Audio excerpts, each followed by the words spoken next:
Un saludo a cuantos me escucháis a través de Radio Anglicana. Yo soy Juan Carlos González y esto es En la Historia de la Reforma, acercándonos al personaje de Juan de Valdés, capítulo 6, a sangre y fuego. Como veis, hasta ahora hemos tratado aquel grupo de eclesiásticos que fue empezado a ser perseguido por la Inquisición. Vamos a continuar con unos cuantos personajes que creo que son muy destacables y muy interesantes para que entendamos el siglo XVI y para que entendamos también el formidable esfuerzo que hizo la Iglesia y el pueblo italiano para acercarse a posicionamientos reformados y que muchas veces fueron cortados de raíz. Y también vamos a acercarnos a los que fue el influjo tremendo de Juan de Valdés sobre esta sociedad. El siguiente personaje del que os voy a hablar se llamó Pietro Carnesecchi. Vivió entre 1506 y 1566. Era un florentino de Florencia, de noble familia, que había sido muy favorecida por Julio de Médici, que era Clemente VII. Nos saldrá, el Papa Medici nos saldrá, y extensamente además, que vivió el Papa Clemente VII, vivió entre 1478 y 1534. Y desde joven, por influencia de los Médici, de la todopoderosa familia de los banqueros florentinos y luego de los grandes duques de Florencia, pues por este influjo se formó en Roma, llegando al cargo de protonotario apostólico. Protonotario apostólico era el que conocía todos los secretos y todos los nombramientos y todos los entresijos que había detrás del Vaticano. Protonotario apostólico, Pietro Carnesecchi, un cargo importantísimo. Pietro Carnesecchi conoció a Juan de Valdés y formó parte del círculo napolitano desde al menos el año 1540. Siguió de Valdés las exhortaciones espirituales hacia la búsqueda de una luz interior bajo una religión no dogmática como era la católico-romana. Y fue esa experiencia la que le llevaría a sumarse al luteranismo. Cuando se empezaron a investigar los círculos de Juan de Valdés, Pietro Carnesecchi es sobre quien el Santo Oficio centró la persecución. Se refugió en París y luego se trasladó a Venecia, donde organizó un grupo de reformados. En la República Serenísima recibe la llegada del Papa Pío IV, que relaja un poco su persecución, pero con la llegada de Pío V en el año 1565, la Inquisición redobla los procesos y vuelve contra él. Pedro Carnesecchi, que siempre había sido un gran amante de su Florencia, huye de Venecia a Florencia, pero allí es traicionado y entregado por el Cosme I de Médicis, que vivió entre 1519 y 1574, que buscaba congraciarse con el Papa. Su detención se produce en julio de 1566, es juzgado y condenado, y el 1 de octubre de 1567 fue decapitado y quemado frente al puente de San Angelo de Roma. Otro personaje es Giulio Maresio, que vivió entre 1522 y 1567. Ardió juntamente con el antes citado y, aunque no perteneció directamente a Valdés, recibió de sus seguidores ese influjo que le llevaría al luteranismo también. Había ingresado en la orden franciscana y se formó en Padua, donde profundizó en las doctrinas luteranas. Giulio Maresio fue guardián es el título que se le da, no suena guardián de prisión, no. El guardián es el que es superior, un superior conventual franciscano, el superior de un convento franciscano, y Giulio Maresio lo fue del convento de Belluno. Y allí ya fue denunciado por su doctrina y sobre todo porque ya en el púlpito predicaba de una manera ya muy clara y muy concisa lo que era la reforma y abrazar la reforma. El Santo Oficio entendió que sus ideas eran de profesores iluminados y de una educación por sus maestros desviada, pero como era un virtuoso franciscano y la orden franciscana tenía mucho poder también a nivel de cardenales y a nivel de los juegos geopolíticos y estratégicos religiosos que existían en la península italiana, pues lo destierran a un convento franciscano en Croacia. De ahí pasará a Polonia y tras cumplir una condena en Polonia era el último sitio donde te podían mandar una orden religiosa, ya no había más, por decirlo de alguna manera, católico romano, para entenderlo. Y ya desde Polonia vuelve y es delatado por un familiar otra vez.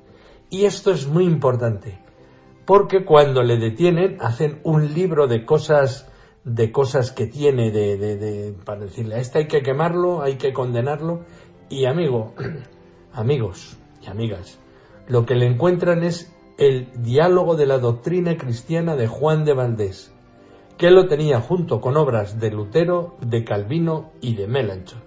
Ya estamos viendo la importancia que tiene Juan de Valdés. Sus obras ya están a nivel de la Inquisición, sus escritos y sus pensamientos equiparados a obras de Lutero, de Calvino y de Melanchthon. Su proceso fue llevado por los inquisidores romanos y en el juicio Maresio negó la presencia real de Cristo en la Eucaristía y la primacía papal. Entonces también fue, como Carnesecchi, decapitado, quemado y sus cenizas disueltas en las aguas del río Tíber. El siguiente personaje es Gasparo Contarini. Gasparo Contarini nació en 1483 y murió en 1542. Era veneciano, fue cardenal, fue teólogo y fue diplomático de la República Serenísima de Venecia. Venecia juntamente con Florencia, a ver, para que nos situemos un poco antes de continuar hablando de Gasparo Contarini. En Italia había un poder que era centrado en la península, pero no era el poder, el enclave más poderoso. Los enclaves poderosos eran al sur Nápoles, que era una dependencia española, Roma, que era la dependencia papal. Seguíamos subiendo para arriba. Había distintos ducados, pero los más importantes que os voy a citar, estaba el gran ducado de Toscana, que era Florencia. Estaba la República Serenísima de Venecia, que controlaba prácticamente todo lo que es la zona de Yugoslavia, bajaba hasta Albania, y luego arriba estaba Milán. Pero Milán la tenemos que entender casi como algo francés. Era algo que no era, era más francés, todavía siguen siendo ellos, más de hablar francés y más, aunque son italianos, claro, indudablemente. Y en fútbol, ¿qué os voy a decir? En fútbol, por Dios. Eso sí que sería para hacer grandes reportajes. Pero en fin, estamos con la historia de la Reforma. Perdonaros que me haya desviado para hacer una ubicación geográfica del poder italiano. Entonces, como os digo, Venecia era importantísimo y Venecia siempre era más poderosa, o sea, económicamente era muchísimo más poderosa que Roma. Pero Roma tenía el poder de que estaba el Papa allí.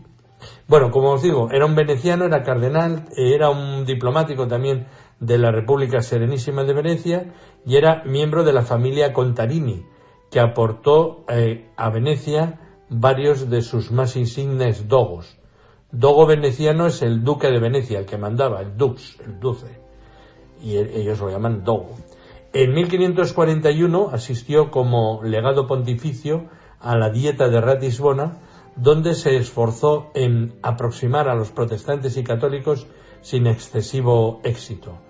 De su contacto con los círculos valdesianos se le atribuye la definición del principio sola fide, con el cual aún al final no dejó su posición católica, pero habría contribuido conceptualmente a la propagación del protestantismo, igual a veces involuntariamente, pero también fue perseguido e investigado.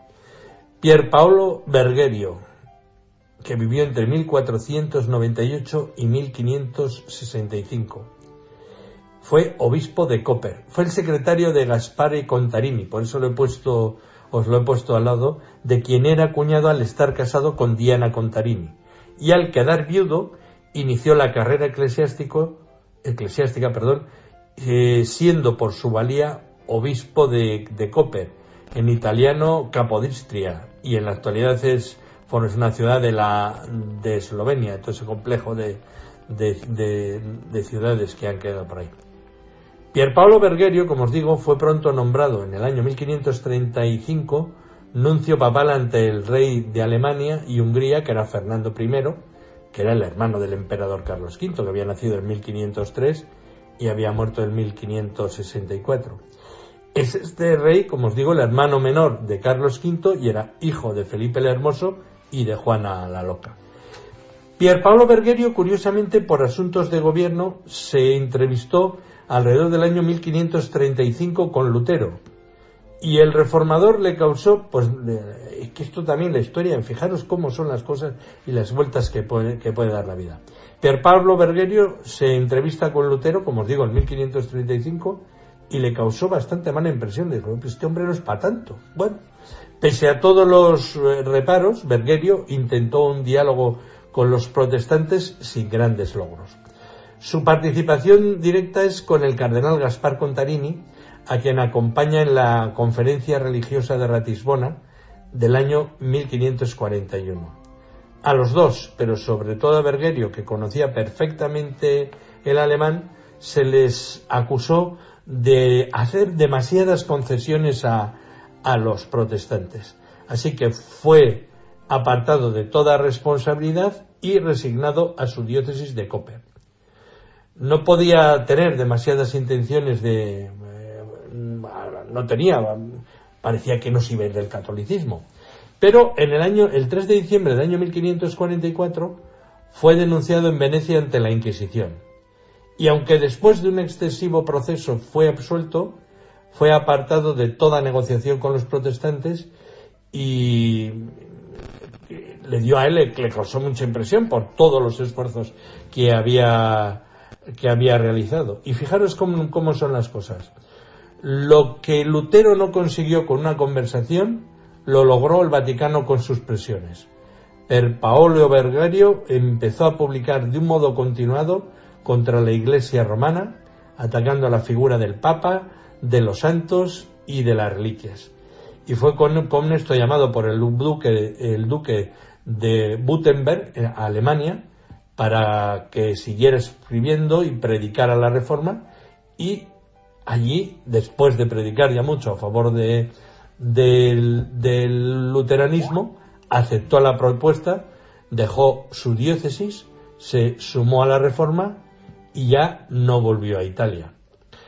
El duque de Württemberg le quiso enviar como subdelegado al Concilio de Trento, pero el Papa lo vetó con rotundidad, no podía permitir otro converso contra Roma.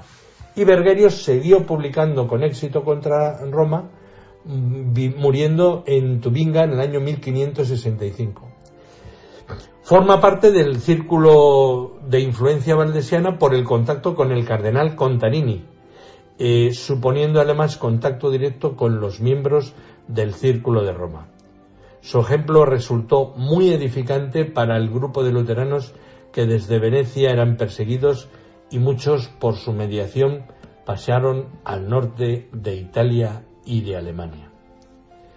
Y hasta aquí, a sangre y fuego. Como estamos viendo, esto no se andaban con bromas en aquella época y las sospechas las hacían pagar caras. Los libros de Juan de Valdés a la altura de la persecución de Lutero, de Melanchthon y de los más importantes, y de Calvino, de los más importantes reformadores. Esto es, en la historia de la Reforma, el capítulo 6 de Juan de Valdés. Un día más, Juan Carlos González, encantado de haberoslo podido acercar y agradecer, como siempre, a don Noel la oportunidad que me da de acercaros una parte de la historia de la Reforma.